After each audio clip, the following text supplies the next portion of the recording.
Acadia National Park, on Maine's coast, attracts millions of visitors every year. Some tourists come for the spectacular views atop Cadillac Mountain. Others are drawn to Sand Beach or to the drama of Thunder Hole. But there is a side of Acadia that some visitors may not have experienced.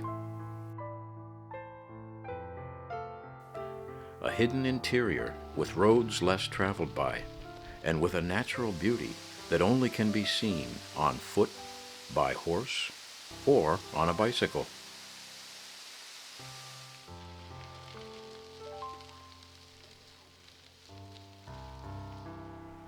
Cycling the carriage roads of Acadia is like entering a spiritual retreat, a wonderland of natural and man-made beauty. The roads lead past stunning seaside overlooks, spruce-covered mountains. They curve around glacier-made lakes, and they cross babbling brooks.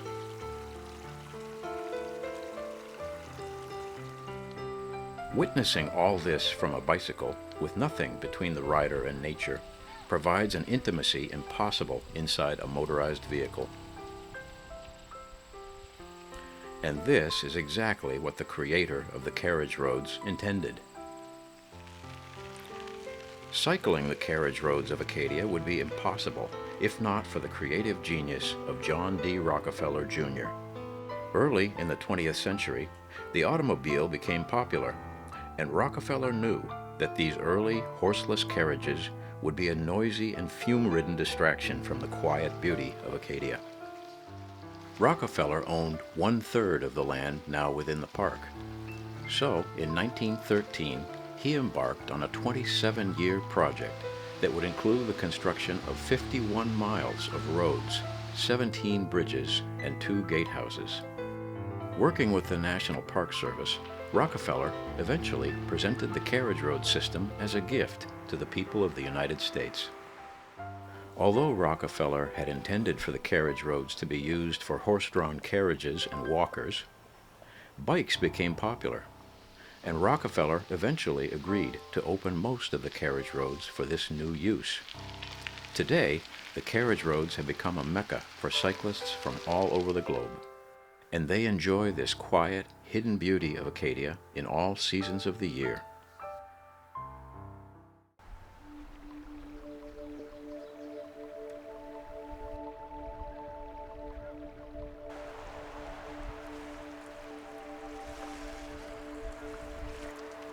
Spring is an exhilarating time to cycle in Acadia.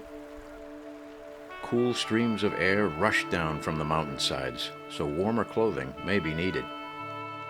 But the upside of cycling off-season are fewer cyclists and emerging nature. Snowmelt swells the brooks and lakes. An easy cycle ride to start the season is the 6-mile carriage road that encircles Eagle Lake.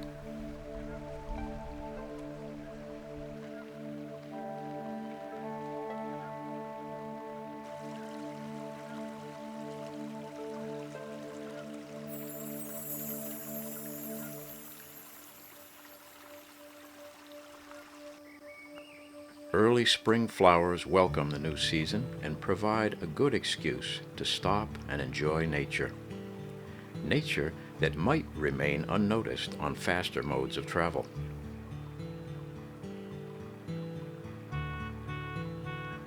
Cyclists sometimes encounter pedestrians, and when they do, pedestrians have the right of way.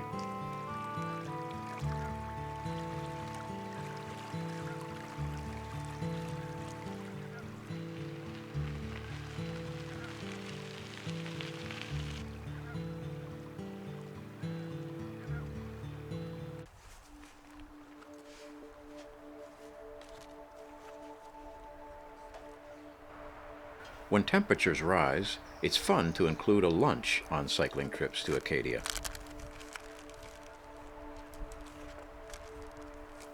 Thompson Island Picnic Area, a quiet spot on the way into the park, has beautiful views from all three sides.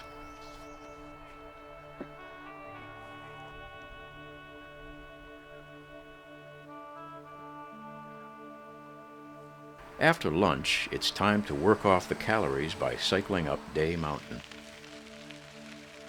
The first mile of Carriage Road follows along the southern edge of Pematic Mountain. Of all the carriage roads cyclists may choose, this is one where horse-drawn carriages are most likely encountered. Like pedestrians, they have the right of way.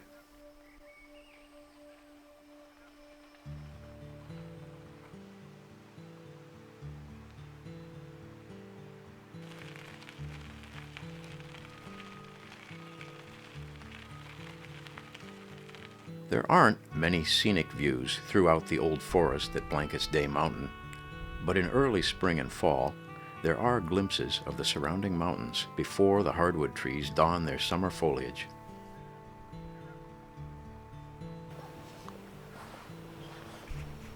Wildwood stables are not too far away. They provide carriage rides to the summit of the mountain at various times of the day, but reservations need to be booked well in advance for this popular pursuit. Partial views of the Cranberry Islands may be seen when approaching the summit of Day Mountain. Not everyone arriving in Acadia comes equipped with a bike. So Joe Minutolo and his brother Al have been providing visitors with bike rentals for decades. Their business started with a passion for cycling when they were in their early 20s. The two brothers not only rented out bikes, they also organized bike races and tours. Operating since 1978, Joe Minutolo explains how he and his brother got started. Oh, it wasn't about money. It was about, this is really kind of fun. And the industry was evolving at a very fast rate. So we've always been interested in athletics and always been interested in mechanical things, and just the marriage of the two, the merging of those two things just kind of really, it felt really natural to us. And it's a lot of fun. It's such a beautiful place. I mean, especially on the carriage trails for people that haven't done it, it's very friendly, it's family friendly.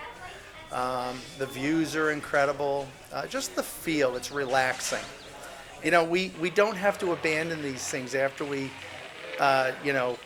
turn into adulthood. And it brings a smile to people's faces. I mean, it's just, I think the biggest thing is to be safe and be respectful and get out there and pedal. It's a great thing. I see the cycling in Acadia as a very important part of seeing the park. With more and more congestion from vehicular traffic and things like that. I mean, it's just a great way to access the park. It's very environmentally friendly. So I really see that in the future. I mean, this is going to play an important role of management out there in the park, of being able to process the amount of people that we have visiting us now. I think we're in the game for a bit.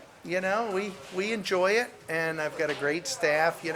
It's nice to be around younger people and hear their views, and we've raised a lot of kids through here. My rental fleet kids usually start off in around 8th grade, and I'll keep them through their last year of college a lot of times. And it's just, I like living in Bar Harbor, and this has provided a means for my brother and myself to be able to live here and enjoy our community.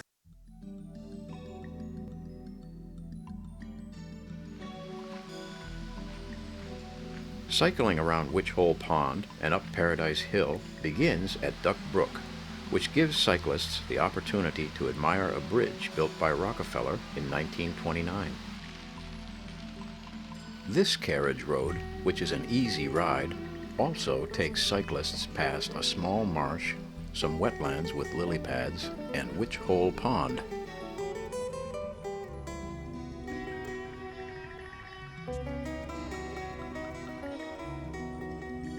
If cyclists choose to take the loop up Paradise Hill, there are expansive views of Hull's Cove and Frenchman Bay.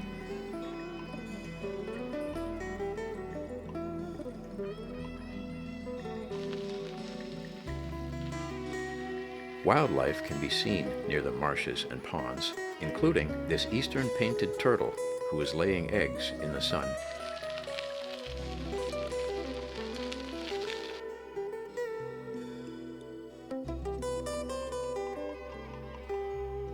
Now that summer is here, there are more cyclists on the carriage roads, including this retired New York City police officer and his wife, who are camping nearby. We decided to take the more flat carriage trail ride. So we took the one that takes you around Eagles Lake and up through and down Witch Hole Pond, I believe. And we're going to go down to Bar Harbor. There's a little bit of hills here and there, but it's mostly a fun ride, and it's mostly level, and there's some nice hills to go down. So It's just so much to see. It's hard to ride. You have to stop every few minutes. The views are beautiful. Yeah, just quiet. Pitch a tent somewhere and just hang out. there's actually not only woods, but there's water. So that makes it really pretty, and there's a lot of nature and beaver dams, and it's just very diverse, which makes it interesting. It really does. It's just nice because so many people are so friendly. I mean, like we would stop and are you lost? You need a map? Are you okay? It's great. We're not used to that, so it's nice to see. But It really is. it's a good place to be, because whether you're a novice or an expert, there's a lot of different trails you could do. It's not just for one type of cyclist, it's for all different types of people that can run. So like when we go into Bar Harbor, it'll be nice because it's flat terrain. And Yeah, we fit more on the novice. No. Training wheels, the whole thing. No. Yes.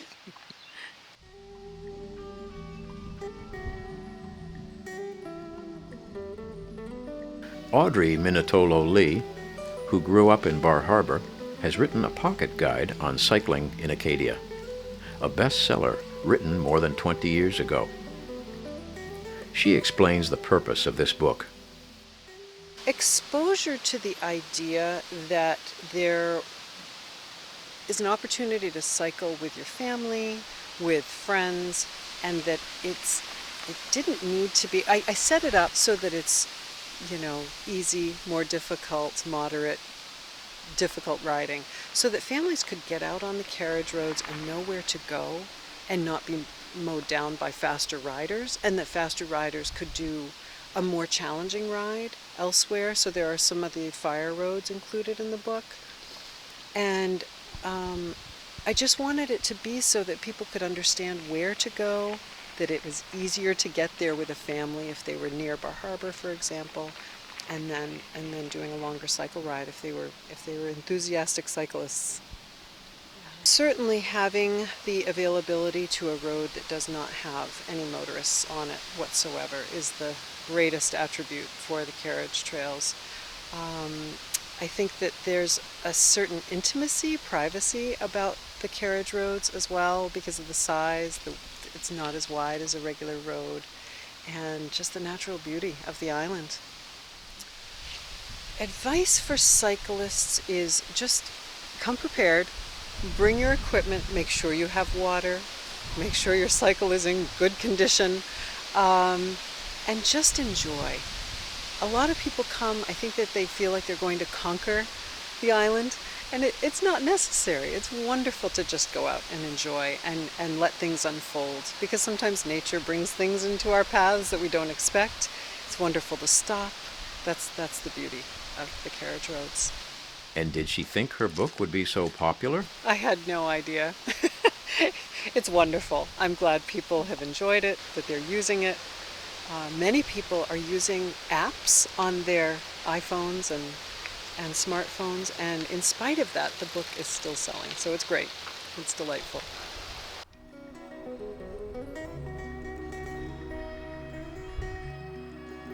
Aunt Betty Pond Loop winds through woods, past marshes and meadows, as well as a series of bridges over Chasm Brook. Historians don't quite know how Aunt Betty Pond got its name. It was first noted on a map in 1890.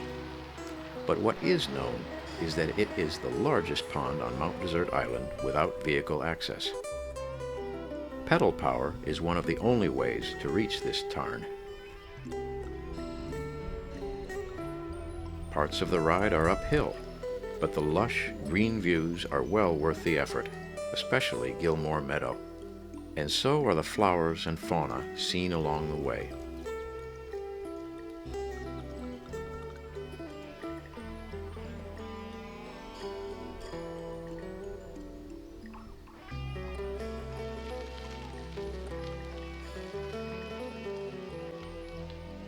With no chlorophyll and no need for photosynthesis, this Indian pipe plant is able to grow in the darkest of forests.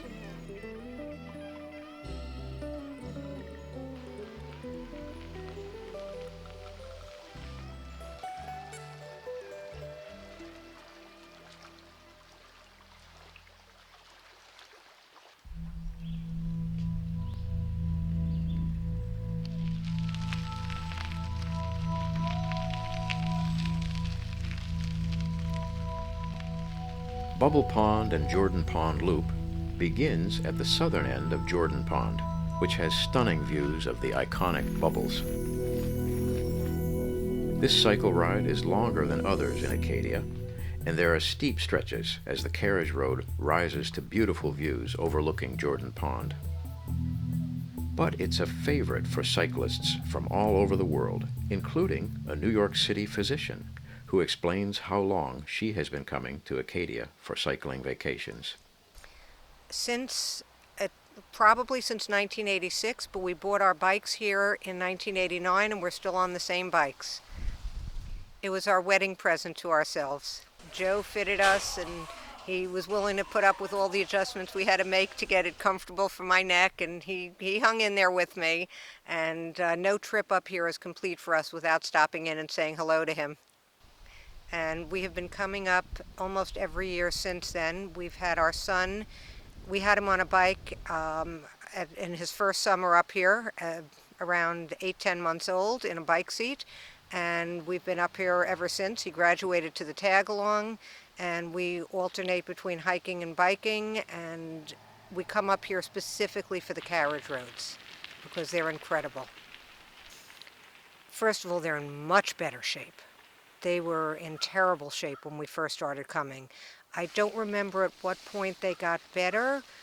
Probably, I know by the time we started with our son 20 years ago, they were definitely better. Well, our shakedown ride is from Jordan Pond to Eagle Lake. It's just so varied, and it's a good balance of up and downhill and ponds that we can stop at and take rests. And then when I have done a few days of cycling and I'm in better shape, my absolute favorite is the upper part of Giant Slide or around Mountain, because the views there, it runs along the edge of Parkman Mountain, and the views there over Somme Sound are just incredible. So that's my favorite. Have a good map with you, have water, wear helmets. Don't go biking in flip-flops. I've seen people do that. And make sure that your bike is in proper shape. Rent from one of the bike shops here, which are reputable, or make sure that before you start, your bike is in good shape. And don't try to overdo. If you feel you're getting tired, hop on one of the buses and let them take you to the next place. Plan your trip appropriately. Exercise is important just for disease prevention of every type of illness. And just getting out here, being in nature is wonderful. It nourishes the soul. So there are a lot of benefits. But again, everybody should exercise within the limits of what's appropriate. I'm actually sitting here right now because I chose what I was going to hike today and decided it was too much, and I'm waiting for the car to come get me. So being sensible and deciding how much you can responsibly do and not getting hurt is the smartest way to exercise. I have walked my bike more times than I can count. I have absolutely, I don't think there's any issue of pride. The only issue is not to get hurt and not to overdo and be unwise about things. But absolutely walk it if it's not working.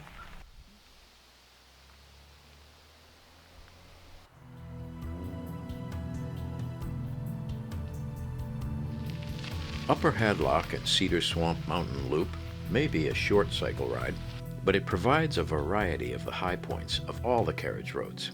There are vistas of mountains and lakes, granite bridges, and even seascapes, making this a worthwhile jaunt.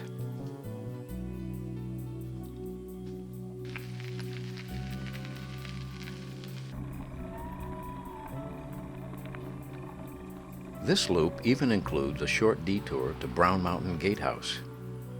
It was designed in French provincial style for John D. Rockefeller Jr. by the architect Grosvenor Atterbury.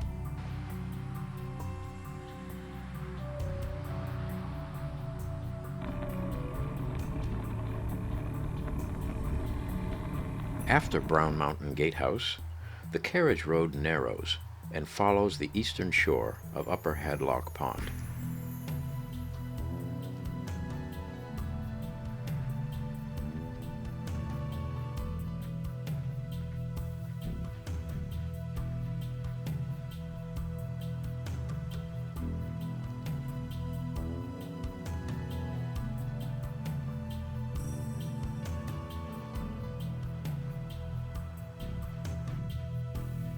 The smaller scale Hadlock Brook Bridge makes for a fairy tale setting. This is one aspect of this loop that makes it popular with young families.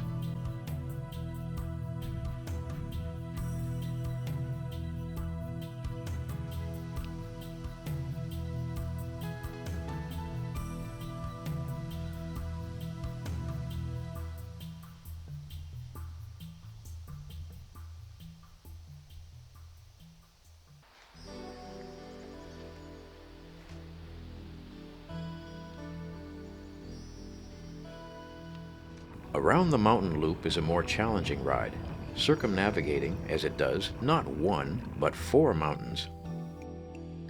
But the views from each peak and the picturesque bridges seen en route make it well worth the hard pedaling. Some cyclists have a lifelong goal to cycle these carriage roads, including a visitor from Connecticut who describes the experience. It's probably been my most enjoyable cycling trip I've ever been on. I've been on a bunch of them, but it's so gorgeous up here. I came up here for the first time like 25 years ago. Back then I wasn't such an avid bicyclist, but I did ride a little bit.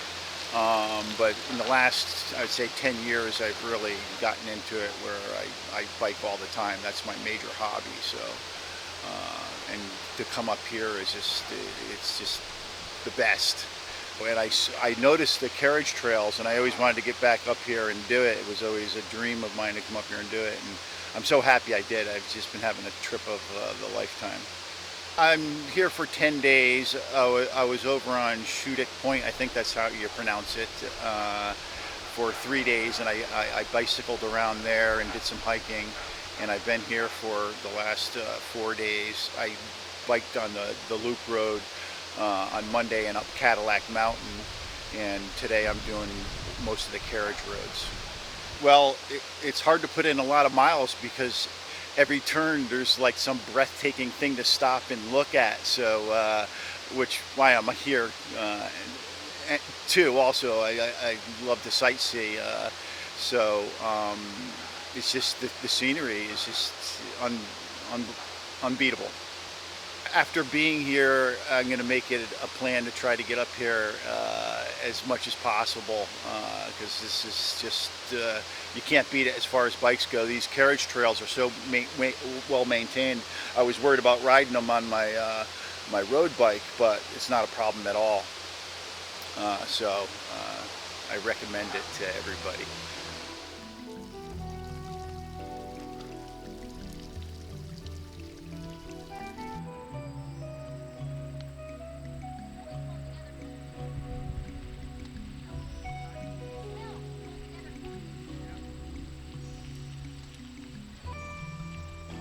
During a 2-mile ride up the side of Sargent Mountain, road crews are seen taking advantage of fall weather to remove brush from the sides of the carriage road.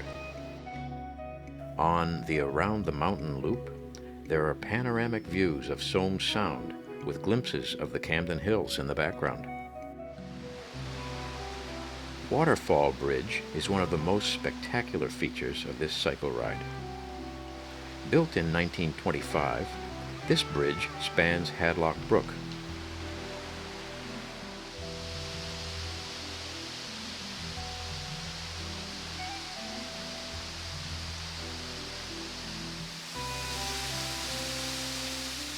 Hadlock Falls, with its 40-foot drop, runs through the archway of Waterfall Bridge, creating an oasis from the crowds found in more touristed parts of Acadia.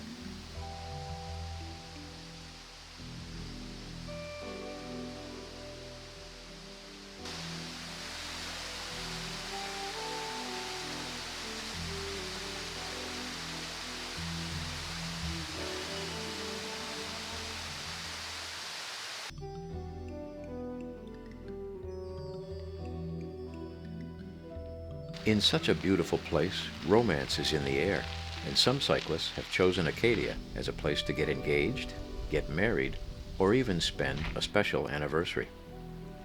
One couple did all three. Sure. So it's our 1-year anniversary for our wedding. So we got married actually just other side of the pond a year ago. So we're biking, hiking, just exploring Bar Harbor again. Doing all the things we couldn't do at our wedding. Nick proposed to me here 2 years ago at the sunrise at Cadillac Mountain on our first vacation here. So we decided this was kind of our favorite place and invited family and had our wedding here about a year ago. So we keep coming back. That's wonderful. And what is it about the place that has you coming back so often? I think unplugging. Like there's no cell service and it's great. But also the beauty. It's incredible here. You could have, the top of the mountains to these beautiful ponds and then the ocean right there. And there's just so much activity and fun things to do, or just sightseeing if you wanted a calm day. So it's kind of the perfect fall vacation. So how did you happen to choose such an amazing spot to propose to your wife? That's a tough question. So I think the timing worked out. We planned to come up here just for our vacation, and I happened to have a ring and had everything kind of squared away, and it was the first vacation. Couldn't wait. And in the perfect place. And we camped, 3 hours away? I think in From Ellsworth. Cadillac? We were In Ellsworth? camping. Maybe an hour. So it was a long drive at 4 in the morning. Really cold, but she said yes. So success. I remember there being a lot of people, and we just got up really quick and got up to the top of the mountain and didn't even really brush our teeth yet. So we were a little not awake. And then, we were walking around after sunrise happened and people started leaving. So it was actually a very intimate moment because there's not many people around us at that time. And I just remember saying yes and being really happy. And then we drove around and lost cell service, so we couldn't call our family. So it was a very nice, one-on-one time afterwards, driving around the park. We keep saying, when we come back with our kids, we'll try that place and we'll go stay there and hit up Baxter Park on the way. So yeah, we plan to have a lot more memories here. Which particular bike trails have you done so far with your bikes? So we saw Bubble Pond, Echo Lake. Echo Lake. And that was about it. We just came down this morning. We left around 10:30, so only a few hours into it so far. We drove right around Bar Harbor and into the carriage roads. So we're kind of halfway through the day. We're gonna next hit up Jordan Pond and go have a little dessert, a pop over, and then we'll probably just slowly make our way back and enjoy the rest of the carriage roads.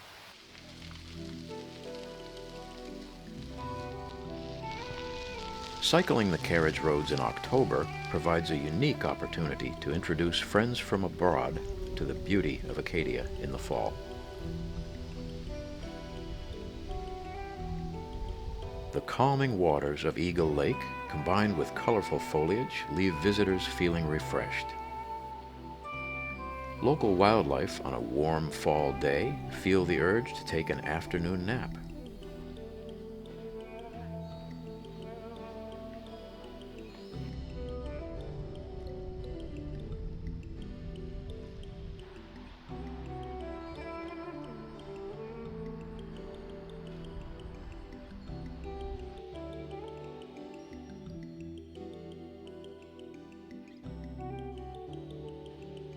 So, what does a Brit from London think about cycling through autumn on the carriage roads? Amazing.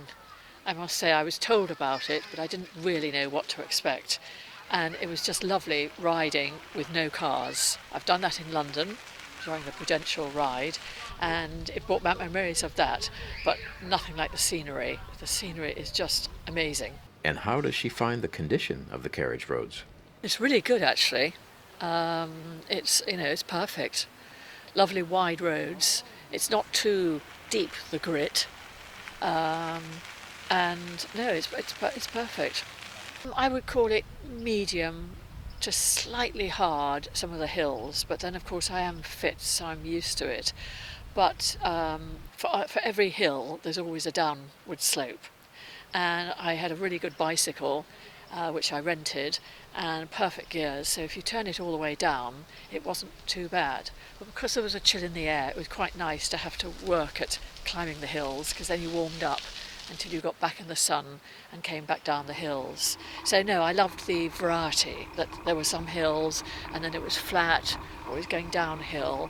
Yes, I think it was reasonably easy today and really so peaceful. Hardly met anybody unless you came into the really popular areas.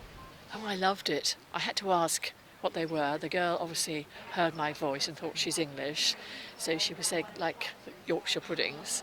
They were really good because it was really light, these batters, but with strawberry jam first time, and I probably would recommend them. It was good fun with a cup of coffee. You're English and you ordered a cup of coffee? I know, I'm quite a coffee drinker. I know, I probably should have had tea, but I do enjoy my coffee, yes, and my 2 popovers. Autumn is ending, and with fewer visitors around, we ask park staff about cycling in Acadia, as well as the history and preservation of the carriage roads. Acadia National Park has the best and most extensive network of crushed stone roads in the United States. And not only do we have the roads, but we have the associated features like the bridges and the coping stones and all the stuff that kind of goes along with that. Compared to other carriage road systems, ours is much more extensive, and it belongs to the National Park System and the people of the United States. So sometimes they say the National Park Service takes care of all the things that don't fit in the Smithsonian. It'd be pretty hard to get the carriage roads in the Smithsonian. The carriage roads are very popular to a lot of different groups of people. People hike on them, they walk on them, they take their dogs for walks, and they bicycle on them. Right now, the numbers of bicyclists and the bicycles who use the carriage roads self-manage. People seem to distribute themselves based on how far they want to go, how much elevation they want to take in, and whether they're recreationally biking or they're using their bike to actually get from point A to point B. For cycling in Acadia, for some reason, there's a lot of people who come here to cycle, and one of the first questions they ask is, all the carriage roads are flat, right? To which the answer is no. None of the carriage roads in Acadia National Park are flat. They all have varying degrees of elevation, but you can fully expect to use your gears as you go up and down the carriage roads. For folks who are using the carriage roads to bicycle, I would say safety is really important. We want people to come to the national parks and learn something. We want them to have fun, but we also want them to be safe. So I would say on the carriage roads, speed is really important. You should always be able to manage your bike. And if you're careening downhill and you don't have control of your bike, you're going too fast. Another suggestion is like helmets are really important. We have a lot of big coping stones that are granite around here, and you really don't want to smash your head into one of those without a helmet. Knowing where you're going, having a map, carrying some water, maybe some food, maybe being prepared for the weather to suddenly change, all those things are important. So we really want people to have fun, but part of having fun is staying safe. And what is the purpose of the gatehouses that mark the entrances to the carriage roads? The gatehouses were designed by Grosvenor Atterbury, and he was an architect working for Rockefeller at the time. They were designed to be entry points to the carriage road system. They're separation from the motor road onto the carriage road. And the idea originally was that they were to be inhabited by a gatekeeper who would open the gates and let the carriages through and then close the gates. And though I don't believe they were ever used for that purpose, or only for a short time if they were, the style of them was, Atterbury did research for Rockefeller in national parks, mostly in the West, studying kind of Park Service style. And he discovered this as a kind of a revival, French Romanesque style that reflected what he felt was the history of French colonial occupation here at Acadia. Predates the early history of Acadia.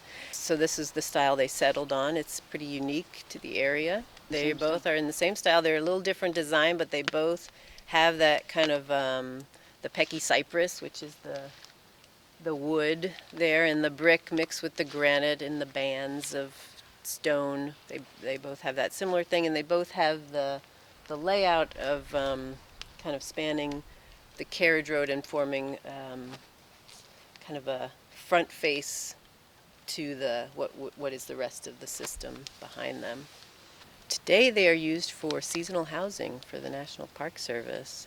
They are pretty plain on the inside, nothing fancy detail. All of it is exterior, kind of a architectural folly for the carriage road system. Rather than flattening hillsides, Rockefeller worked with engineers to align the carriage roads to follow the contours of the land. They shaped the grades of the roads so they were not too steep or curved. Yeah, John D. Rockefeller Jr. wanted to see this area preserved, and he wanted to see access to this area. So he built the carriage roads, which were meant to be non-motorized use, a state-of-the-art road system where people could get out away from their motorized vehicles. In his time, it would be four in hand or using a horse, or being on horseback, walkers, pedestrians. And as time progressed and people's uses changed, then bicycles kind of discovered the carriage roads. And so even though the carriage roads remain non-motorized use, we do have a lot of bicyclists, pedestrians, as well as horses and carriages using the roads. And the carriage roads were meant for a very relaxing, contemplative sort of activity. And so we really encourage bicyclists to use it in that manner. It's not meant to be training for a bike race. It's meant to be out just enjoying the beauty and slowing down. So we really want the bicyclists to just slow down and use the carriage roads as they have been intended. I'd say the carriage roads are an incredible resource that is very unique to Acadia. And the original intent of John D. Rockefeller Jr. was to get people out and people to enjoy the beauty we have around us. And even though sometimes during the construction of the carriage roads there was a lot of conflict over whether the road should continue to be built, I think today people look at it as just a tremendous, beautiful resource that helps us appreciate the beauty of the park.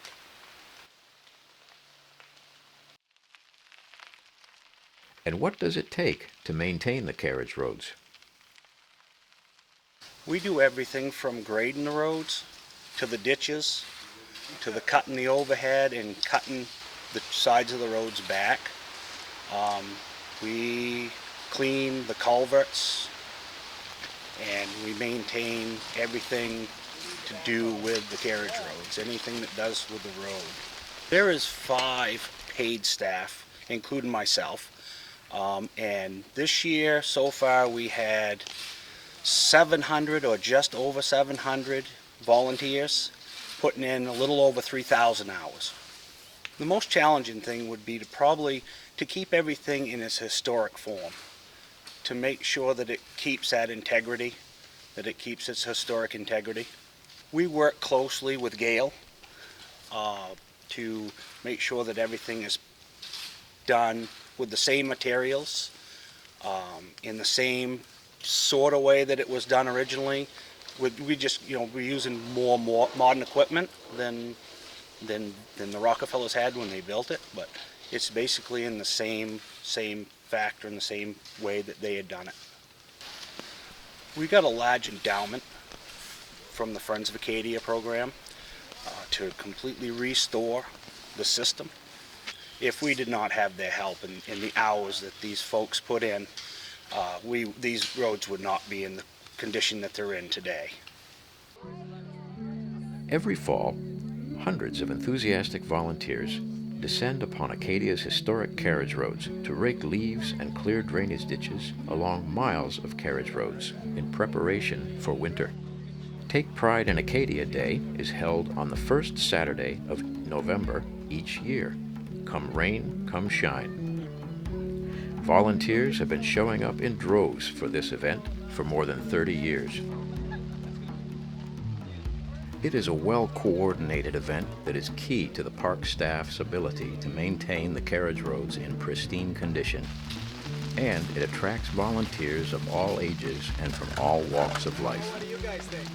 Well, right from the early years when we were founded in 1986, the volunteers who represented Friends of Acadia really loved the trails and carriage roads first and foremost. And so before we had staff, before we had a lot of funding, it was the volunteer labor and the desire to get out in the park, put on your work gloves, roll up your sleeves, and work.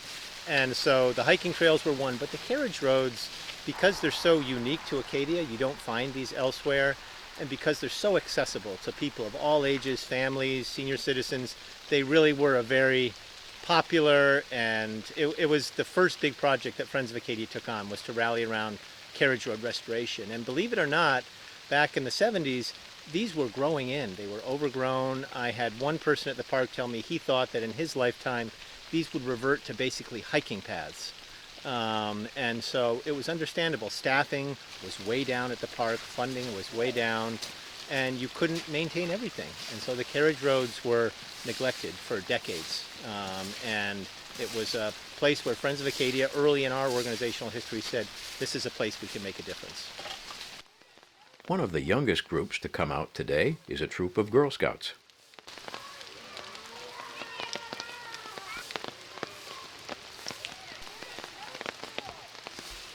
Well, today in this weather is really a celebration about Acadia National Park. It's a celebration of community and the people who care so deeply for this place, who are out here in these kind of conditions to help put these carriage roads to bed for the winter and take care of them. Well, Acadia is an iconic national park that was created more than 100 years ago, and there is an incredible community of people who really care deeply for this special place. And it makes my job a lot more fun when you have people that really do care so much for this park.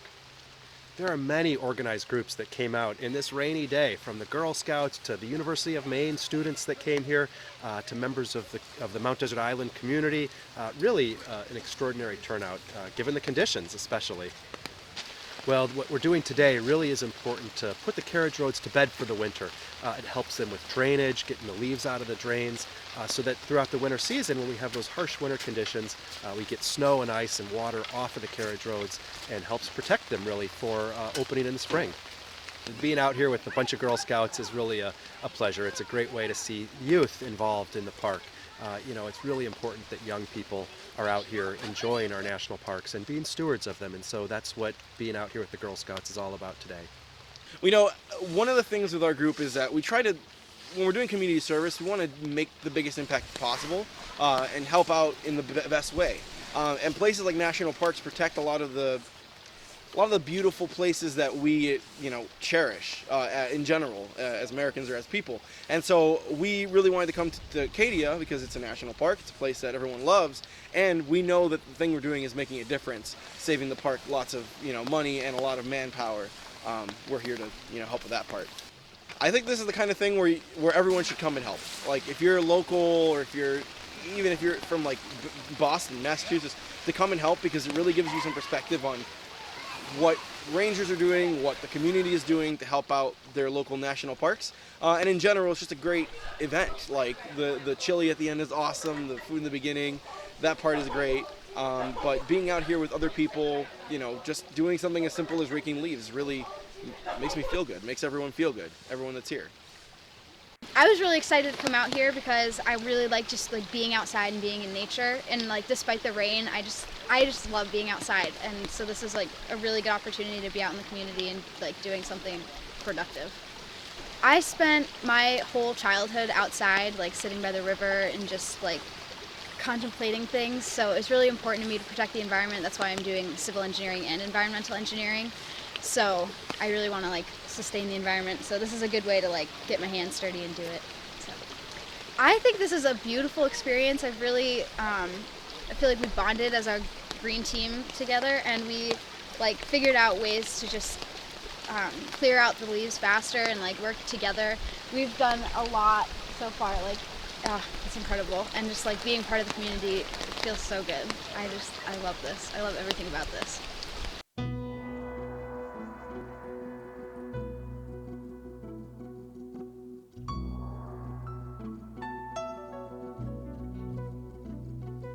Winter solidifies the lakes in Acadia and blankets the landscape with snow, creating a wonderland for ice fishermen, snowshoe hikers, and skiers.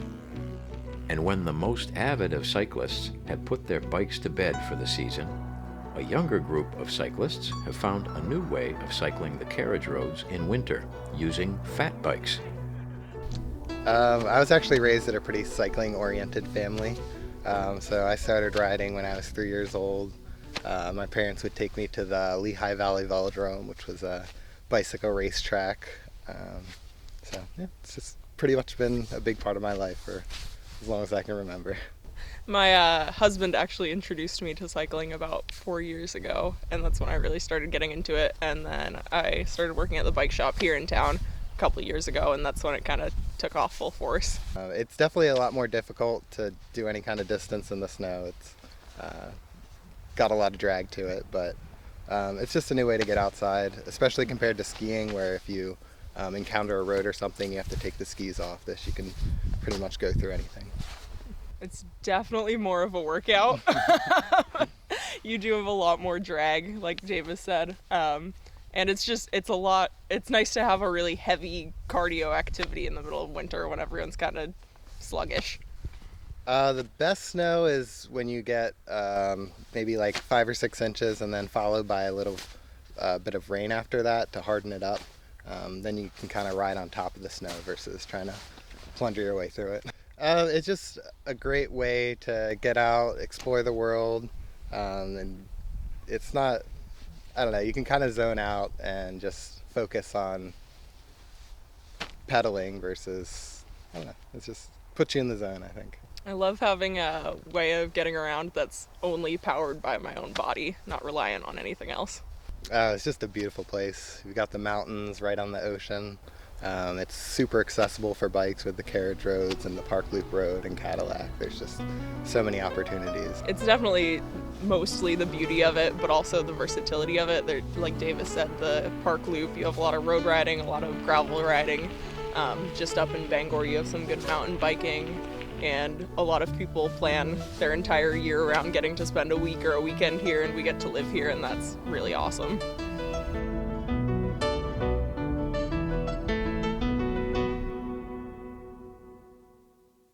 And what of the future of carriage road cycling in Acadia? The future is here with the advent of Class 1 electric bikes on the carriage roads. The first full year of e-bike cycling took place in 2020. Two enthusiastic e-bike cyclists explain what they like about cycling the carriage roads with these electric assist bikes. Well, for me, it's just pure joy. The first time I got on with Cindy, I started to sing. She said, "What is the matter with you?" It is fun.